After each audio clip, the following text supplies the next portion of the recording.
Tras más de 30 años de tregua, Joan García volvió a abrir una herida que será muy difícil de sanar. El portero catalán, contra todo pronóstico y bajo la mirada estupefacta de los que creían conocerle, tomó una decisión que para muchos será catalogada como una de las mayores traiciones futbolísticas de los últimos tiempos. En los próximos minutos serás testigo de toda la verdad que se esconde detrás del caso Joan García y conocerás detalles que te ayudarán a darle sentido a este rocambolesco culebrón. Bienvenido a las historias de Venom. Capítulo 1. Sallent, un gorro culé y la irrupción perica. Los cerca de 7.000 habitantes de Sallent de Llobregat, un pequeño pueblo catalán ubicado en la provincia de Barcelona, jamás imaginaron todo lo que se les veía encima cuando la temporada 24-25 llegó a su fin. El nombre de este municipio no estaba acostumbrado a salir en prensa prácticamente a diario y a ser pronunciado en tertulias con relativa frecuencia, pero su vecino más ilustre, Joan García Pons, se encargó de revertir esta situación situando a Sallent en el mapa y además con creces. Retrocedemos hasta el 4 de mayo de 2001. Ese día llegaba al mundo nuestro protagonista, en el seno de una familia humilde. Joan, al igual que su hermano mayor, Lluís, crecieron disfrutando de la infancia sin excesivos lujos y a medida que el tiempo pasaba se iban enamorando cada vez más de un fenómeno que tarde o temprano alcanza la vida de muchos niños y niñas, el fútbol. Este deporte, por un momento, se convierte en el foco principal de gran parte de los más pequeños de la casa. Algunos consiguen, entre comillas, liberarse de él y centrar su atención en otras cuestiones. Sin embargo, hay otro gran porcentaje de chavales que no logran quitarse la pelota de la cabeza y que únicamente viven para perseguir un sueño: ser futbolista profesional. Y este fue el caso de Joan García y de su hermano. Ambos, como era de esperar, terminaron formando parte de la escuela deportiva del club de su pueblo, el Centre d'Esports Sallent. Allí, Juan empezó a asumir un rol que genera siempre cierta controversia: el de portero. Y es que en la infancia ya sabemos que quien ocupa este puesto lo hace por dos motivos principales. Uno, porque siente devoción absoluta por el arco y por atajar balones. Y otro, porque no le queda más remedio, dado que su técnica con los pies podríamos decir que es limitada. Pero en el caso de Joan García era claramente por lo primero. Quizás porque en aquellos años otro catalán, llamado Víctor Valdés, irrumpía con fuerza en el Barça y se posicionaba como uno de los mejores porteros del mundo. La verdad, no me atrevería a decirte a ciencia cierta que Joan García admirara a Víctor Valdés cuando era niño, ni incluso que fuera seguidor culé. Pero cuidado, que hay indicios que animan a pensarlo así. Sallent, más allá de ser la cuna de Joan y contar con gente maravillosa entre sus calles, también cuenta con una amplia cifra de hinchas del FC Barcelona. Fíjate hasta qué punto es así que este pueblo cuenta con una peña de aficionados del conjunto azulgrana y el propio Centro d'Esports Sallent presume a día de hoy de ser uno de los clubes que organiza cursos de tecnificación y eventos de forma conjunta con el Barça. Es más, no sé si todavía estará puesto, pero a la entrada de sus campos de entrenamiento hay pancartas de gran dimensión con las imágenes de Lamine Yamal y Aitana Bonmatí. Pero más allá de esos detalles, existe una prueba irrefutable de que algo de simpatía por el Barça sentía Joan García de niño. Esa prueba son unas fotos de él, con poco más de 10 años, visitando el museo del Camp Nou y portando un divertido gorro azulgrana. En esas fotos, que empezaron a circular por redes sociales en un momento importante de su vida, se le ve sonriente y muy feliz. Seguramente, los vecinos que sí supiesen los colores de Joan García sintieron sorpresa, al mismo tiempo que alegría, cuando en el año 2016 se unía a las filas del Real Club Deportivo Español. El combinado perico, que si por algo se caracteriza es por conocer a la perfección el fútbol base catalán y formar en su cantera grandes talentos, estuvo muy hábil y se hizo con los servicios de aquel joven de 15 años que estaba demostrando en Sallent que tenía cualidades más que de sobra para poder ser un muy buen portero en un futuro. En ese instante en el que Joan García decide aceptar la propuesta del español, daba comienzo a una nueva etapa llena de ilusión, incertidumbre, sacrificio, felicidad y un desenlace inesperado. ¿O no? Capítulo 2. Un calvario de 182 días. Nada más aterrizar en su nuevo club, a Joan García le dieron rápidamente la equipación y le pusieron a jugar con el resto de chavales que formaban el equipo cadete. No le costó mucho integrarse, ni tampoco hacerse con la titularidad. Al fin y al cabo, en el español le llevaban siguiendo desde hacía tiempo y la apuesta por él era clara. Eso sí, siempre y cuando el joven arquero de Sallent siguiese dando indicios del diamante en bruto que era. Y esto finalmente terminó ocurriendo. La progresión de Joan García en la cantera del español fue brutal, hasta el punto que dio el salto del cadete al juvenil en muy poco tiempo. Y con apenas 18 años ya entraba en los planes del equipo filial. Precisamente, su debut con el Español B tuvo lugar el 28 de septiembre de 2019 frente al Valencia Mestalla y en un partido que terminó con empate a 1. A partir de ese día, nuestro protagonista empezó a labrarse un hueco en dicho filial e incluso llegó a disputar otro partido, esta vez con la Nucia como rival. Joan García se mostraba como un candidato muy serio para pelear el puesto de titular a Adri López y las ilusiones en él iban en aumento. Ese arranque de 2019-2020 siempre quedará en su recuerdo, porque fue el momento en el que se confirmó como uno de los porteros más prometedores ya no solo de Cataluña, sino también de toda España. La prueba estaba en que empezaba a formar parte también de la selección española sub-19 y consiguió, antes de su debut con el filial, hacer la pretemporada con el primer equipo. El fenómeno Joan García estaba irrumpiendo con fuerza.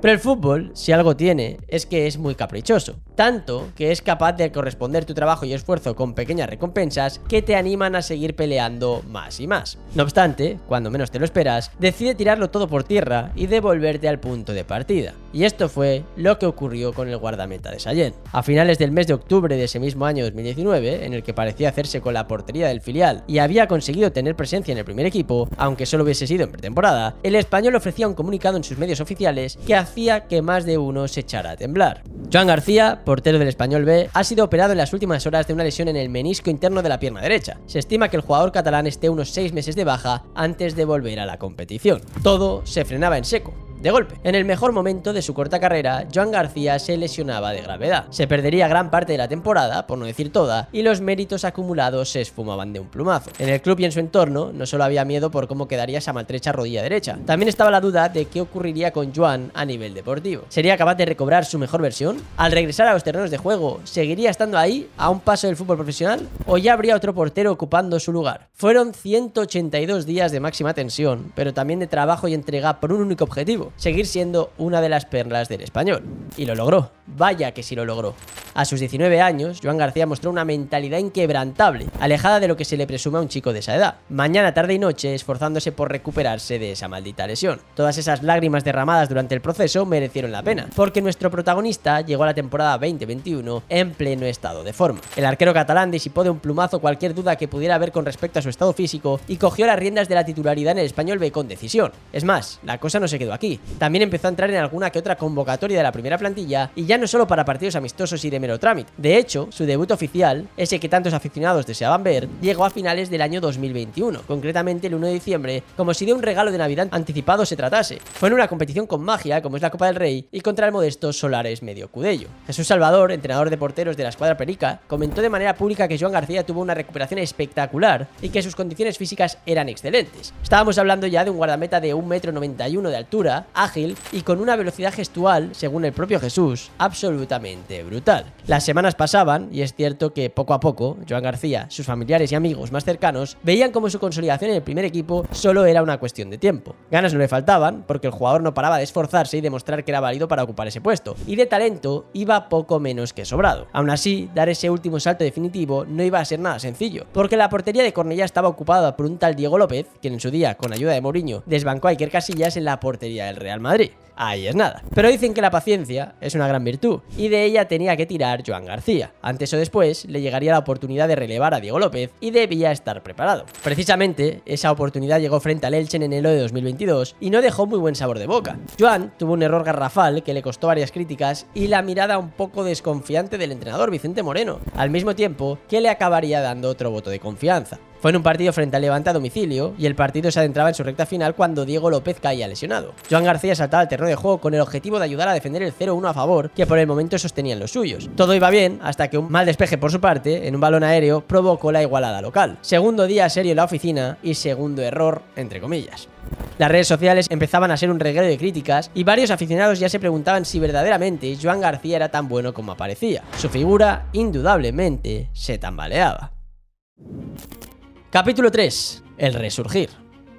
No iba a ser sencillo reponerse de todo lo vivido en esa temporada 21-22, como tampoco de lo que estaba por ocurrir en la siguiente. Al fin y al cabo, era un portero joven que no había conseguido derribar la puerta del primer equipo con esa contundencia propia del que aparenta ser un genio en lo suyo. A esto había que sumarle que el español empezaba a atravesar momentos deportivos complicados y donde menos contratiempos debía haber era, precisamente, en un puesto como el de portero. Por eso, con la caída del equipo otra vez a segunda división, la temporada 22-23 terminó siendo un desastre para muchos, incluido Joan García, que veía como Pacheco se hacía fijo bajo palos y era el encargado de ayudar a que el equipo buscase el regreso a la élite de cara a la temporada 23-24. Nuestro protagonista sabía que iba a tener más difícil que nunca conseguir de nuevo oportunidades que le permitiesen redimirse de errores pasados, pero a su vez sabía que, como en ocasiones anteriores, el trabajo duro sería lo único que le volvería a poner cerca del éxito. Por eso Joan García no paró de trabajar y trabajar, entrenar más que nadie y ser un ejemplo para el resto de compañeros en todos los sentidos. Daba igual si jugaba o no, su semblante no cambiaba. Él estaba ahí, tranquilo y paciente. Esa actitud actitud, esta vez sí, terminó teniendo premio. Primero con Ramis y luego con Manolo González, Joan García por fin demostró a todos que él debía ser el portero titular del Español. Cuajó un tramo final de temporada excelso y en una categoría tan exigente como es la segunda división, sus paradas fueron decisivas para que el combinado perico completase su misión y tan solo un año después volviese a escribir su nombre entre los 20 equipos que componen la primera división española. De las críticas de 2022 se pasó a un 2024 lleno de elogios. Joan García Pons había resurgido como un ave fénix y lo mejor de todo es que su gran obra no había hecho más que empezar. Con el buen sabor de boca que deja un ascenso aún grabado en la retina, Joan García se marchaba a París para disputar los Juegos Olímpicos con la selección española sub-21. Es cierto que en ese torneo no tuvo la opción de ser portero titular, porque no había ninguna duda de que ese puesto estaba preparado para Arnau Tenas. Aún así, Joan García se mostró a ojos de Santi Denia como la mejor alternativa al canterano del Barça y disfrutó de lo lindo cuando junto al resto de sus compañeros se colgó la medalla de oro en lo que fue otro nuevo hito del fútbol español. A la vuelta de Francia, el portero de Sallent se marchaba unos días de vacaciones para luego regresar al trabajo con más ganas que nunca. Sabía que tenía que estar preparado, sé los pasos que tocan y cuando juegas hay que aprovechar la oportunidad. El Español es mi casa y yo quiero ser el portero titular del equipo en primera división. Estas palabras las pronunció el propio Joan García en el instante más álgido de su carrera, siendo ya efectivamente el guardameta titular de la escuadra blanquiazul, la misma que no dudó ni un instante en renovar su contrato hasta el año 2028. Todas las partes eran felices, el club había visto cómo su apuesta por aquel niño de Sallent había salido a la perfección, pese a los múltiples contratiempos. Joan García cumplía su sueño de ser futbolista profesional y encadenar partido tras partido en la máxima categoría del fútbol español. Pero por si fuera poco, toda esta alegría se multiplicó a medida que las jornadas de esa temporada 24-25 iban avanzando. Daba igual que el Español pasase de tener permanencia en su mano a coquetear con el descenso. Joan García daba recitales en la portería y se convertía en una de las grandes sensaciones de la competición. Fíjate hasta qué punto fue así que pese a que el Zamora cayese en manos de Oblak, nadie era capaz de cuestionar que el portero con mayúsculas había sido Joan García. Además, sensaciones y valoraciones subjetivas aparte, la tecnología era la principal encargada de sostener ese argumento. Y es que en un fútbol actual en el que se mide absolutamente todo, Joan García se colocó como el portero que, según los diferentes estudios, mejor porcentaje de goles evitados poseía. Bajo este escenario, no era extraño prever que con el verano a la vuelta de la esquina, el nombre de Joan empezase a ser frecuente dentro de la vorágine que envuelve el mercado de fichajes. El futbolista se preparaba para unas semanas convulsas, mientras que en el Español miraban con incertidumbre al futuro, ajenos a la que se le venía encima. Capítulo 4. De héroe a traidor. Al fin y al cabo, en el Club Perico eran conscientes de que contar con un jugador de tal talento en sus filas, pues iba a traer miradas de muchos otros equipos. Además, su cláusula de rescisión no era muy alta, 25 millones de euros. Esa misma cláusula de rescisión, unida a su juventud, provocaba que Joan García fuese una de las grandes oportunidades de mercado. Por eso, no tardaron en surgir los rumores de que varios equipos de la Premier League estaban dispuestos a ficharlo. Es más, con el paso de las semanas, desde la capital de España apuntaban que el Real Madrid también se sumaba a la puja por el joven portero. Según periodistas afines al club blanco, en el Bernabéu sabían del talento de Joan García y habían comprobado que más tarde o más temprano Thibaut Courtois necesitaba un relevo de garantías. Los días pasaban y los medios de comunicación iban realizando sus apuestas. ¿Dónde irá Joan? ¿A la Premier o al Madrid? Estas eran las grandes incógnitas a resolver. Al mismo tiempo, en el Español ya daban por hecho que su estrella no seguiría la próxima temporada. No obstante, se embolsarían 25 millones, que no está nada mal. Lo único que faltaba era saber la postura del propio Joan. El portero, pese a ser el centro de la noticia, no se pronunciaba, ni certificaba su continuidad en el Español, ni avanzaba su futuro. En un principio, esta postura no generó mucha inquietud entre la afición españolista, pero todo cambió cuando el guión de la película daba un giro de 180 grados. Desde Inglaterra se mantenían los cantos de sirena, sí, pero parecía que desde Madrid no. Florentino Pérez y el resto de personas de su confianza no acababan de ver la operación y se apartaban de la carrera. Su lugar lo ocuparía otro de los grandes equipos de la Liga y de Europa, el Barça. Los azulgranas se metían de lleno en el caso Joan García con el objetivo de protagonizar un fichaje que tenía tintes de histórico. Flick, Laporta y Deco sabían que el Barça tenía un problema real en la portería. Era urgente fichar a un guardameta de futuro, pero ¿dónde encontrar un perfil así y que no supusiese un esfuerzo importante para las maltrechas arcas del club? Una vez hecho el barrido de candidatos, Joan García se quedó ocupando la primera posición. Lo tenía todo, joven, con proyección, conocía la liga, era catalán y encima su precio no superaba los 30 millones. No había que pensárselo más, había que ir a por él. Y eso hicieron. Rápidamente, la maquinaria mediática se puso manos a la obra. Era todo un bombazo las informaciones que llegaban desde las oficinas del Camp Nou. Desde el verano de 1994, con el ruso Igor Korneyev como nombre destacado, ningún otro jugador abandonaba el Español para recalar de forma directa en las filas del Barça. Se convertiría Joan García en el 15º traidor de una saga que había permanecido en pausa durante algo más de 3 décadas. La incertidumbre era máxima. Joan García y su entorno no daban ni una pista y la afición enloquecía agarrándose a las palabras de los periodistas pericos que se atrevían a llevar la contraria a la corriente informativa que creaban el resto de medios de comunicación comunicación españoles, asegurando por activa y por pasiva que Joan García, su figura, su ídolo, no iría al eterno rival. Manolo González, el que todavía era su entrenador en ese momento, también se animaba a pronunciarse en público y lanzar un mensaje tranquilizador. Sé que Joan tiene un sentimiento perico fuerte, no estoy en su cabeza, pero me extrañaría mucho que Joan García fuera al Barça. Le he dicho que se lo piense bien y que no solo se decida por el dinero. Es más, el propio Manolo González añadía en otra comparecencia pública al término de la liga que se mantenía firme en su idea y que incluso textualmente se jugaba un brazo. Por momentos, es cierto que las aguas se calmaron y el nerviosismo perico se aplacó, sobre todo cuando ahora sí vieron un gesto definitivo de Joan García. El portero, ya con las competiciones terminadas, dejaba claro que era consciente de que sus días como jugador del Español le estaban tocando a su fin. Eso sí, por los mensajes que lanzaba ante los micrófonos y en sus redes sociales, parecía que el Barça para nada estaba entre sus opciones de futuro. Solo hay que ver que cuando más se le estaba vinculando a los culés, cogió y subió una foto a Instagram besándose el escudo del Español. Por tanto, en el Español respiraban aliviados e incluso se atrevían a hacer mofas a sus vecinos, señalando que por mucho que quisieran, jamás tendrían a Joan García en sus filas. Que en el fútbol de hoy también había hueco para los sentimientos y que el Español le había dado mucho a Joan. Por eso, este jamás le iba a traicionar. Lamentablemente para todos ellos, estaban muy equivocados. Con el mes de junio abriéndose paso, empezaban a verse los primeros síntomas evidentes de que quizás Joan García podría cambiar de opinión a unas sabiendas de la que se le venía encima. Su agente, Joanma López, y el socio de este, Andy Vara, fueron claves en darle otro punto de vista al portero. Ambos, según explica el periódico digital El Confidencial, remaron a favor del Barça, con el que ya habían mantenido contactos muy serios.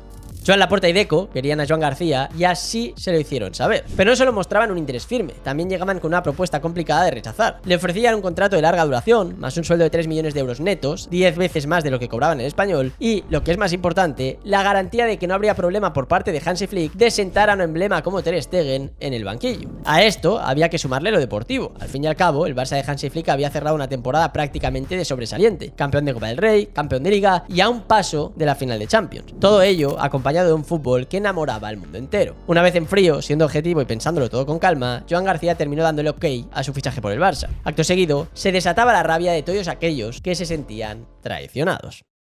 Capítulo 5. Un adiós difícil de olvidar.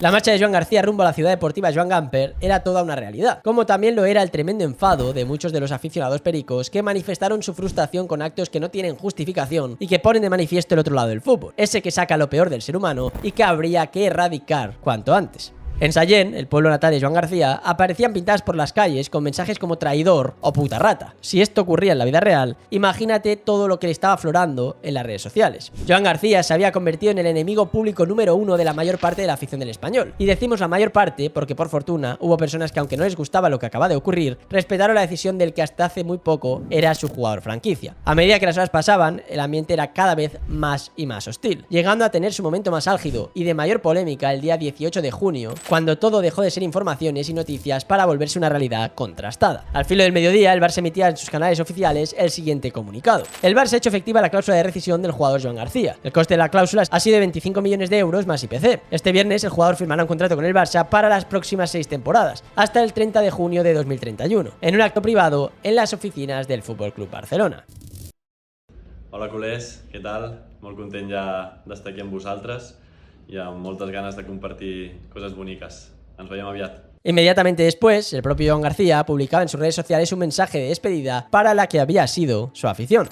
Ha llegado el momento de separar nuestros caminos. Hoy me toca despedirme del club que ha sido mi casa desde los 15 años. Durante todo este tiempo he intentado crecer cada día como futbolista y como persona, siempre con humildad, esfuerzo y el orgullo de defender la portería del Español. He dado todo lo que llevaba dentro para ayudar al equipo, para representar este escudo con la máxima entrega y para estar a la altura de lo que significa vestir esta camiseta. Sé que esta decisión no será fácil de entender para todo el mundo. No os pido que lo hagáis, pero sí quiero que sepáis que ha sido una decisión muy meditada, pensando no solo en mi carrera, sino también en lo mejor para el club, para mi familia y para mí. No es una despedida cualquiera, es una etapa que se cierra con la convicción de que todo lo que he vivido me ha hecho mejor. Gracias de todo corazón a todos los entrenadores, compañeros, staff y a todas las personas que forman del día a día del club, en especial a Ramonet y a todos los que me acompañasteis en la residencia Josep Manel Casanova. Sin vosotros no sería quien soy hoy día. Me llevo mucho más que fútbol, amistades, valores, aprendizajes y recuerdos imborrables, como aquella noche del 23 de junio que jamás olvidaré. Y sobre todo, gracias a la afición. Desde el primer día sentí vuestro cariño y en los momentos más duros vuestro apoyo fue lo que me empujó a seguir adelante. Me habéis hecho sentir parte de algo muy grande. Me voy con el corazón lleno de agradecimiento, consciente de que este camino ha tenido momentos dulces y también duros, pero todos ellos me han hecho crecer. He defendido estos colores con todo lo que tenía y eso será siempre mi orgullo. El siguiente paso del portero fue eliminar la famosa foto besándose el escudo que en su día colgó y cerrar sus comentarios en las redes sociales. Poco a poco tenía que ir preparándose mentalmente para, por un lado, seguir recibiendo la ira de su antigua hinchada y, por otro lado, armarse de valor para competir de tú a tú con un Marc-André ter Stegen que se convirtió en el otro gran damnificado de esta historia que ya llega a su fin. El arquero alemán, al igual que los pericos, se sintió traicionado por el Barça, que pese a que tenía contrato hasta 2018, le enseñaba la puerta de salida de forma indirecta. La verdad que ter Stegen es un tipo también peculiar donde los haya. Y si no me crees, tan solo tienes que echarle un vistazo al vídeo que te dejo en las tarjetas. Eso sí, antes de hacerlo solo te pido dos cosas. La primera es que le des like al vídeo que acabas de ver y si no estás suscrito aún al canal, suscríbete. La segunda es que me gustaría conocer tu opinión sobre Joan García. ¿Crees que ha acumulado méritos suficientes para ser el portero titular del Barça? ¿Crees que es un traidor? Te leo en los comentarios. Y si te ha gustado el vídeo, no olvides suscribirte y darle like. Y si te interesa seguir la actualidad del Barça, te invito a seguir también el canal del Spider Culé. Gracias por verme, recuerda que esto no es nada sin ustedes y nos vemos en próximos vídeos aquí, en las historias de Venom.